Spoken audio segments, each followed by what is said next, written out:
રક્ષા કરવા માટે, પ્રજાની મા બહેનો માટે થઈને પોતાના હજારો શિર કટાવનાર એના ઉપર આવી ટિપ્પણી કોઈ દી સહન ન કરે. મને ઘણા પૂછે કે મેં કીધું આ આંદોલન સ્વયંભૂ છે અને કોઈ આનો નેતા નથી.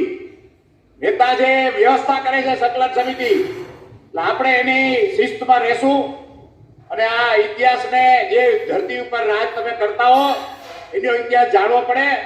આ તો દરબારનો સ્વભાવ હતું, જે માગે એ દઈ દઈએ. જામુનને એક લઢવી ગયો કે આપ માગો માગો તો આખું રાજ આપી દીધું. એટલે આપણે રાજ આપી દીધા ને ત્યારે અત્યારે અમે આપણે બોલે છે ને, આપણે સહી ન કરી હોય 562 હિન્દુસ્તાનની 40% ધરતી રાજાઓ પાસે, રાજપૂત પાસે, રૂલર પાસે હતી.